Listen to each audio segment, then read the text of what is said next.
Apakah hipnotis itu sadar dan apakah hipnotis itu menggunakan bantuan jin, ada menggunakan bantuan-bantuan kodam, klenek atau ilmu-ilmu hitam seperti itu.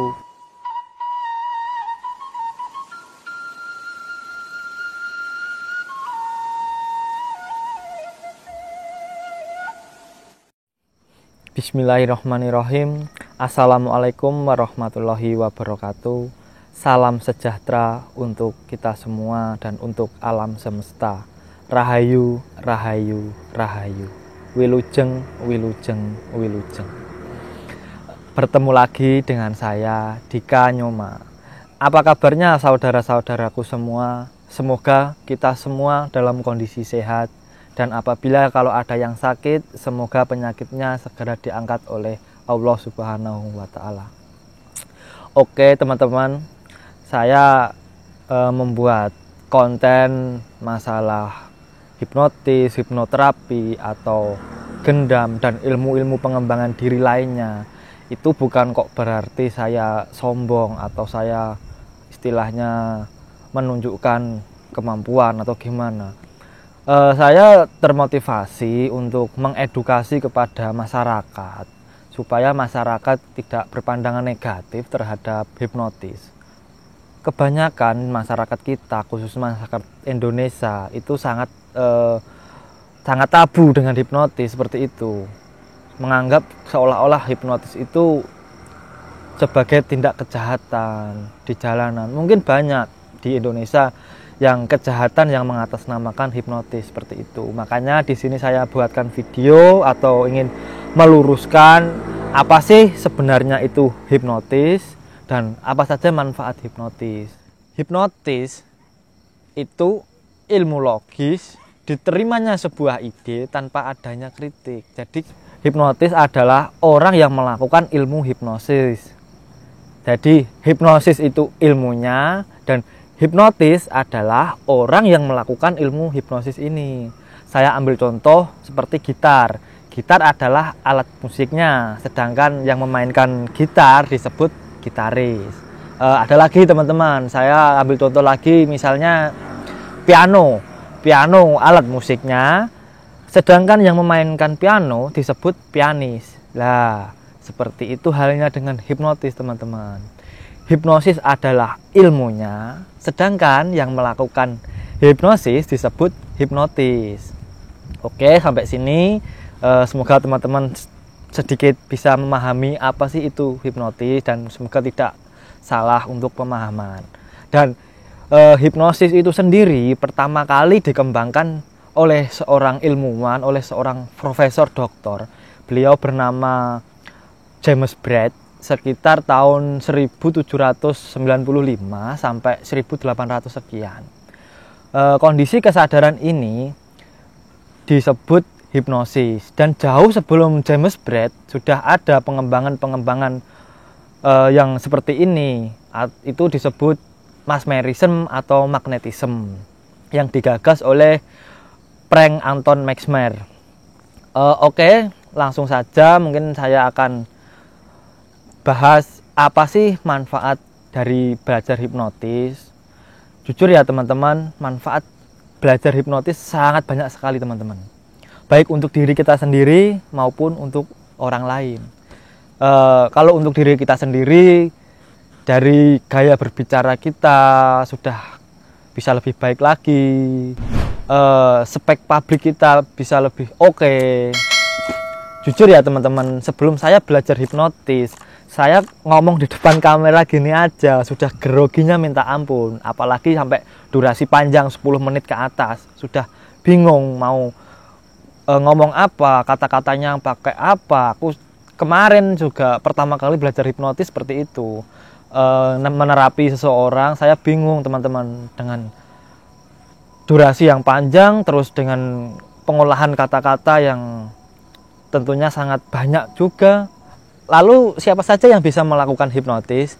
Sebenarnya semua orang bisa melakukan hipnotis teman-teman. Dan hipnotis itu ilmu logis, ilmu yang memainkan gelombang otak manusia. Dan gelombang otak manusia itu dibagi menjadi 4, yaitu gelombang beta, gelombang alfa, gelombang theta, dan gelombang delta.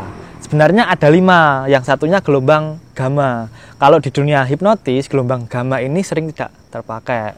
Seperti itu teman-teman. Dan siapa yang paling berpengaruh atau paling cepat melakukan sebuah proses hipnotis, yang paling berpengaruh atau yang paling cepat atau yang paling menguasai ilmu hipnotis adalah orang-orang yang mempunyai kedudukan lebih tinggi dari kita. Saya ambil contoh misalkan atasan dengan bawahan, atau ada lagi kiai sama santri, guru sama murid, seperti itu teman-teman. Ya misalkan kalau si guru di ruangan kelas, kalau misalkan menerangkan sama si murid, gini anak-anak nanti mengerjakan soal ini, halaman ini. Lalu si murid itu, kalau si muridnya cerdas, dia langsung tanggap dan langsung mengerjakan tanpa adanya tanya atau tanpa adanya protes, seperti itu teman-teman. Sebenarnya kita setiap hari sudah melakukan hipnotis teman-teman, tanpa kita sadari dan tanpa banyak orang sadari. Sebenarnya hipnotis itu sudah ada di lingkungan kita, di sekitar kita, seperti itu. Saya ambil contoh, misalkan teman-teman minta tolong, mas atau bro, tolong dong ambilkan korek itu, saya mau ngerokok, misalkan gitu. Nah, lantas teman Anda langsung mengambilkan korek tersebut dan mengasihkan kepada Anda. Itu sudah dari bentuk salah satu teman Anda sudah terhipnotis dengan Anda, seperti itu teman-teman. Ada lagi misalnya ibu-ibu yang sedang belanja di mall dan melihat diskon, harganya diskon segini-segini. Lalu ibu-ibu tersebut, oh ini ada diskon murah, lalu membeli barang tersebut. Itu sudah dinamakan proses hipnotis. Dan ada lagi mungkin kita melihat tayangan televisi misalkan. Nah, tayangan televisi itu kalau filmnya sedih, kita juga ikutan sedih. Terus kalau filmnya itu bahagia, kita lucu, kita juga ikut-ikut ketawa, seperti itu. Kita terbawa oleh euforia yang ada di film tersebut. Itu sudah dinamakan proses hipnotis. Tanpa kita sadari, Anda sudah terhipnotis dengan tayangan TV tersebut. Seperti itu teman-teman. Ada lagi misalkan kalau teman-teman yang pecinta game, apa itu PUBG atau Mobile Legends yang sekarang lagi tren seperti itu. Kalian lagi asik main game, lalu teman Anda itu memanggil Anda dan Anda tidak menghiraukan karena Anda fokus kepada game tersebut. Itu sudah termasuk Anda terhipnotis dengan game yang ada di dalam itu. Kurang lebihnya seperti itu teman-teman.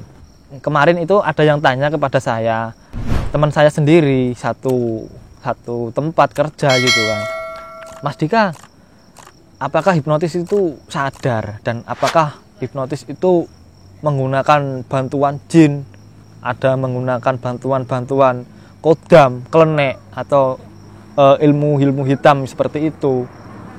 Lalu saya juga ketawa, loh kok bisa ngomong seperti itu mas? Oh mungkin sampean belum tahu yang sebenar-benarnya hipnotis. Kalau misalkan hipnotis itu kita tidak sadar, mungkin di negara kita Indonesia sudah tidak ada yang namanya korupsi teman-teman. Kenapa saya bilang demikian? Kalau misalkan ada seseorang yang terkena kasus korupsi seperti itu teman-teman, lantas dipanggilkan aja lah pakar hipnotis yang pintar di dalam bidang hipnotis, disuruh menghipnotis, disuruh tanya korupsi berapa, temannya siapa saja, kebongkar semua rahasianya. Seperti itu kurang lebihnya teman-teman. Jadi hipnotis itu kita masih sadar, kita 100% masih bisa mengkontrol semuanya. Dan manfaat hipnotis untuk orang lain sangat banyak sekali teman-teman. Saya ambil contoh, bisa dibuat untuk proses penyembuhan, baik itu depresi, kecemasan yang berlebih, atau kebiasaan-kebiasaan buruk lainnya, supaya bisa lebih baik lagi dengan melalui metode hipnoterapi. Jadi hipnosis yang digunakan untuk terapi itu disebut hipnoterapi, seperti itu teman-teman. Manfaatnya sangat banyak sekali kok. Jadi misalkan kalau teman-teman masih belum mengetahui manfaat hipnotis, dan apabila melihat tayangan ini, semoga teman-teman bisa teredukasi dengan tayangan saya ini. Dan apabila tayangan saya ini dirasa bermanfaat, share aja ke semua sosial media kalian. kita berbagi kebaikan. Kebanyakan masyarakat kita, masyarakat Indonesia memandang hipnotis itu sebagai tindak kejahatan. Perlu saya jelaskan sedikit di sini ya. Hipnotis itu ilmu logis, diterimanya sebuah ide tanpa adanya kritik. Jadi kita kalau tidak ada persetujuan dari pihak korban, hipnotis itu tidak akan bisa terjadi. Seperti itu teman-teman. Mungkin bisa dilihat di tayangan-tayangan video saya. Itu saya tanya dahulu. Artinya saya kasih penjelasan dahulu kalau hipnotis itu seperti ini gitu. Bukannya kok terus misalkan kita di jalan langsung ditepuk pundaknya gini, kita nggak sadarkan diri. Bukan seperti itu hipnotis. Kalau itu mungkin ilmu sihir atau ilmu penipuan seperti di jalanan kan banyak sekali kan teman-teman penipuan yang mengatasnamakan hipnotis. Mungkin banyak kita lihat di jalanan apabila ada seseorang yang ditepuk pundaknya gini langsung seseorang tersebut lenglong atau lupa ingatan, lupa jati dirinya. Sebenarnya ketika kita ditepuk pundak seperti ini itu adalah salam perkenalan. Orang yang belum mengenal ketika ditepuk pundak seperti ini tentu dia langsung kan gini biasanya. Nah di saat seperti ini kondisi otak kita sedang tidak stabil. Di saat itu si penipu dengan cerdik masukkan sebuah kata-kata kuncian atau kata-kata sugesti kepada si korban. Lantas si korban langsung istilahnya kelepek-kelepek kepada si penipu tersebut. Seperti itu kurang lebihnya teman-teman. Dan apabila kita berada di tempat-tempat umum, ketika kita bertemu dengan orang yang baru kita kenal, kalau misalkan tidak terlalu penting, lebih baik kita putus komunikasi saat itu juga teman-teman. Jangan kita ladenin. Jangan istilahnya kita disebut sombong, ditanya kok diam aja, kok cuek. Nggak masalah orang kita nggak kenal sama dia. Kita juga nggak ada urusan sebelumnya sama dia. Ya kenapa saya bilang seperti itu? Bukannya kok mengajari teman-teman untuk cuek, untuk sombong, bukan seperti itu. Karena kita juga kalau di jalanan, di tempat umum, kalau kita posisi sendirian, itu sangat berbahaya. Apalagi kalau bagi wanita-wanita yang mungkin masih remaja-remaja seperti itu, sangat rawan sekali. Apabila ada orang yang tidak dikenal, lebih baik kita langsung saja putus komunikasi saat itu juga. Sekali lagi, putus komunikasi saat itu juga. Jangan kita ladenin. Misalnya, maaf mas, saya mau telepon dulu sama suami atau sama keluarga. Atau ini lagi ada telepon, maaf ya. Gitu. Sebisa mungkin kita menolak dengan halus lah.